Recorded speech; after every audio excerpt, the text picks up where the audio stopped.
Hey everyone, welcome back to yet another episode of GenAI Vlog.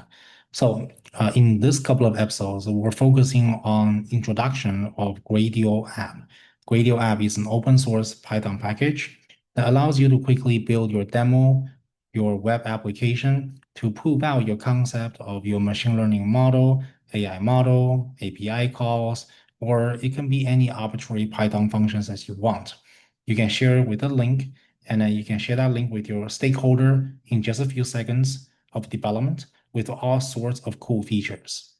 So with all that said, in this particular episode, we're going to be introducing a web development assistant. So let's jump into the code. Before we jump into the actual user interface and how to design it, we're going to be introducing the diagram first.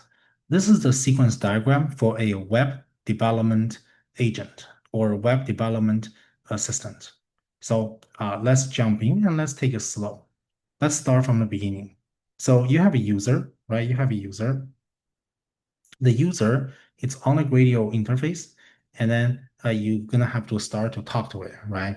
You can enter your website description. You can say, hey, I want the Hello World website, and then it has like black background, white fonts, things like that, right? Something cool. And then you have to obviously enter API key, select the model, things like that. So a couple of basic features to help you understand that these are the things that the large language model look for, right? Because an LLM need to be invoked and the LLM is used to give you the code, right? Because this is a web development assistant, you are not physically writing the HTML code. You're having a LLM write that code for you. So you enter all that stuff into the Gradio interface. Upon validation of your API key successfully, and then you can process the user input, which in this case, it's some sort of request, right? Some sort of prompt. The prompt can be, hey, I want the website that look like this, right? So that's what the request processor is doing. It will look at the prompt and then it will format it in a way that can be consumed by the Claude API. So that prompt is going to get processed and then we're going to make an API call. And when I say API call, I'm talking about an Anthropic Claude API call. The Claude model is going to write the code for us, right? Whatever it is, right? HTML designs the web, CSS decorated with color, font size, width, height, things like that. JavaScript code is the formality or functionality, right? If your web app needs to flash different languages or different colors, right? That it's moving, it's interactive, right? That's where JavaScript is coming in. So it could contain all three things, just depending on what you're asking for, right? So whatever that code is, the Claude is gonna write that code for you, and then you're gonna return that code, right? So then this request processor now will have the code, right? It will have the code. Now you gotta do a couple of things, right? You can of course uh, present the code to the user. Well, obviously, you're gonna do that because you don't want to just present a web app because if things go wrong, user doesn't know where it went wrong. So obviously, you want to clean things up and present it in some sort of a code presenter, right? In some sort of window. So that's what this step is doing, which means you need to remove all that junk, right? So once you remove the .HTML, you can then render it in a markdown or something like that. So once you have clean code, you can display code, then that's what the user will see. Here, this Gradio interface will consume this code and then will display it. It will generate a preview and then maybe wrap it in a sandbox for security, something like that. And then it's going to return an iframe preview. The iframe preview, it's a functionality in HTML that renders the web. Well, that's simply as it is, right? You take the code and you want to render it, however that code is, right? If there's a bug, then obviously you need to debug. So it's not going to get perfect all the time, but if the code is simple enough, you should be able to get it in one shot, right? So once you have the iframe, and then you can display it back on the Gradio interface. So that's what this step is doing. But then, of course, in the end, you want to update the chat history, right? Because think about it. If I don't like the color anymore, I want to change to another color, then I don't necessarily want to say, oh, what the web look like again, right? The whatever the web looked like from before, that's in the chat history, and I want the large language model to automatically know that, right? I don't want to have to say it one more time. So that's what the history is doing here. And then obviously display the results. You can, of course, click on the download button if you want to download the code, right? If you click on download button, it will prepare the HTML code. It will allow you to download the file, things like that. And then whatever modification that you want to do, whatever modification you want to do from the user into the interface, you can then continue that process. But this will kick off another round of for loop, another round of cycle, continue to develop and update the features on that web to a point that the user is satisfied. That is a sequence diagram, and hopefully that explains the high-level detail and all the technicalities that goes into this web application. So now let me show you the code. So first things first, you need to download Gradio and OpenAI. Here I have a framework for OpenAI, and I also have a framework for Anthropic. Also, for the sake of simplicity, I'll use Anthropic because I feel like Anthropic code generator is actually much more accurate. So I'm going to use that. And then here's all the bells and whistles going behind the scene. The actual function is here, generate HTML code, right?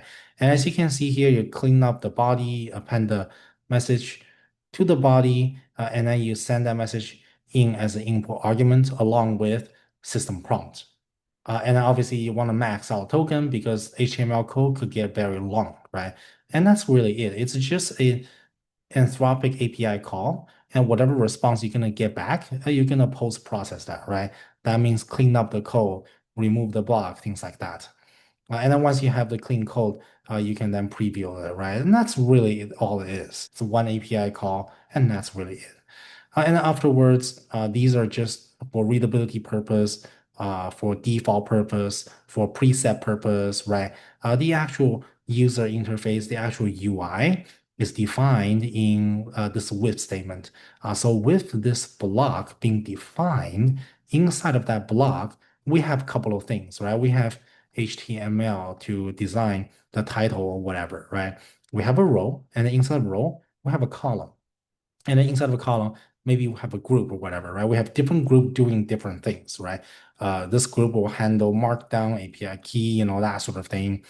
This group will handle the prompt, right? Or whatever buttons that's associated with it, right? You get the idea. So uh, with all that being said, let me show you the actual web app. This is the web app. The first thing I need is I will need to grab this API key.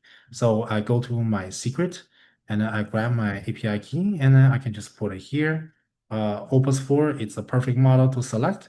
And then now I want to say something about the web that I want to do. If you don't know what to say, obviously you can use one of the default examples down here. But in this case, I want to say something unique, right? I want a web app that says hello world in multiple different languages. Each language flash in 1 second. The web should have black background and white fonts. And that's really it, right? Just a simple Hello World website. It will flash, and that's really it. So first things first, let's grab the API key. The model is Opus 4, that's perfectly fine. And then if you don't know what to type down, you can select one of those preset examples down here. But in this case, I want to say something unique, right? Build a Hello World website. The website should have black background and white fonts. The Hello World should flash in a new language